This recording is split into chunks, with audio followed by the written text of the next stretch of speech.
शिवाय ओम नमः। जबलपुर के बरगी हिल्स शाहनाला स्थित वरदेश्वर भोलेनाथ का मंदिर इन दिनों भक्तों की आस्था का प्रमुख केंद्र बन गया है।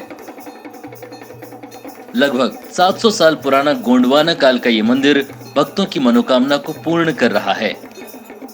मंदिर का सापेक्ष पक्ष ये भी है कि यहाँ पर मात्र पूजन और अर्चन से ही भक्तों की सभी मनोकामनाएं पूर्ण हो रही हैं।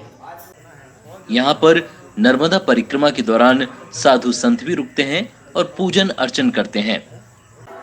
सावन सोमवार के अवसर पर भगवान भोलेनाथ के दर्शन करने के लिए दूर दूर से भक्त आ रहे हैं।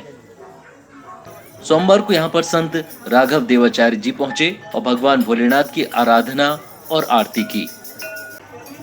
इस अवसर पर बीजेपी के वरिष्ठ नेता पंडित राममूर्ति मिश्रा भी मौजूद रहे और उन्होंने भी भगवान भोलेनाथ की आरती की। उन्होंने महाराज जी को इस मंदिर के महत्व के बारे में भी बताया और ये भी बताया कि किस तरह से यहाँ पर भक्त लगातार श्रावण मास में भोलेनाथ का दर्शन करने के लिए आ रहे हैं। विधि और विधान से यहाँ पर संत राघव देवाचार्य जी ने पूजन और अर्चन किया।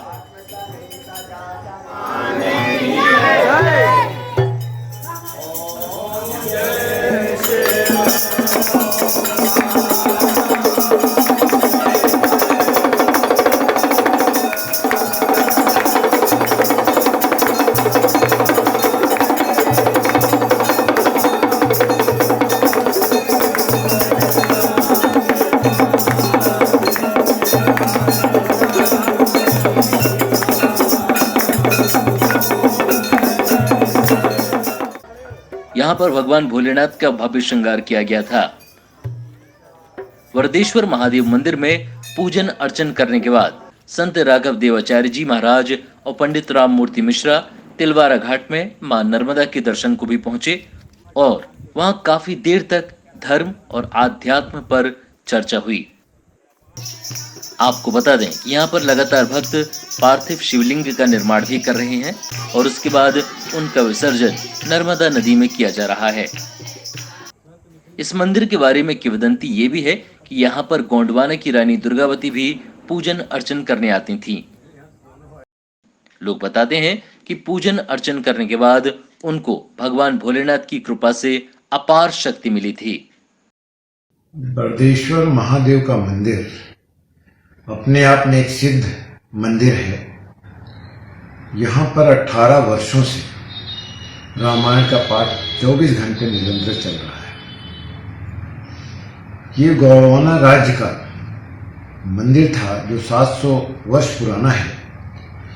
इस मंदिर की अपनी विशेषता ये है कि मंदिर का जीर्णोद्धार किया है।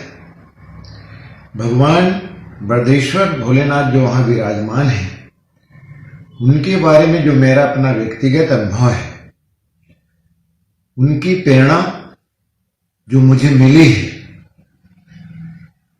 उस प्रेरणा के तहत उसका जीर्णोद्धार करने का प्रयास कर रहा हूं। ये श्रावण मास का महीना है, भगवान शिव का महीना माना जाता है। वहां पर निरंतर पार्थिव शिवलिंग का निर्माण हो रहा है और निरंतर उस मंदिर में 2 समय आरती होती है, सुबह शाम। वहां पर हनुमान जी का, मां गौरी अम्बा का, सभी का आरती होती है वहां पर और श्रद्धालु एकत्रित होते हैं।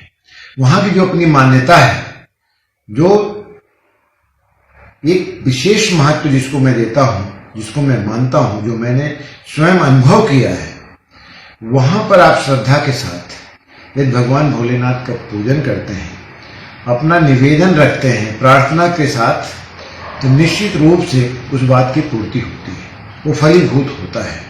और वहां मैं देख रहा हूं बड़े साधारण तबके से लेकर बड़े तबके तक लोग आते हैं, बड़ी श्रद्धा के साथ आते हैं।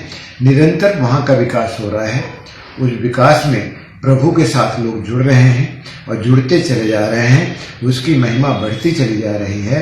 और निश्चित रूप से मैं धर्मावलंबियों से निवेदन करना चाहता हूँ, जो शिव भक्त है, भगवान भोलेनाथ के प्रति जो उनकी बहुत विशेष आस्था है, उनसे निवेदन करना चाहता हूँ कि भगवान वरदेश्वर भोलेनाथ का दर्शन करें, अपनी समस्याओं का उनके सामने रखें, निश्चित रूप से उसका कुछ न कुछ हल निकलेगा जो आपके जीवन में सारगर्भित परिणाम देगा।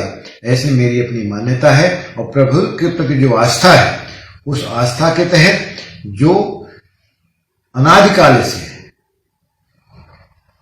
एक ही देव है, जो अजन्मा है, जिसका जन्म नहीं है, जो देवों के हित के लिए विष पान कर जाता है, ऐसे भोलेनाथ का आराधना करने वाले आदमी कभी तकलीफ में नहीं आ सकते हैं।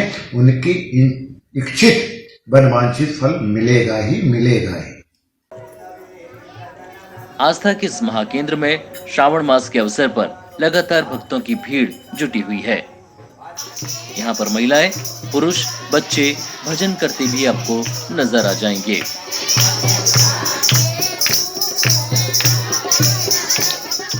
इस मंदिर को भव्य रूप देने के लिए बीजेपी के वरिष्ठ नेता पंडित राममूर्ति मिश्रा लगातार जुटे हुए हैं। उनका मकसद है इस विरासत को और भी भव्य रूप प्रदान किया जाए। लिहाजा यहाँ पर जबलपुर के तमाम संत लगातार पहुंच रहे हैं और इस मंदिर को और भी कितना सुंदर बनाना है, इसके लिए सभी मिलकर प्रयास में जुटे हुए हैं।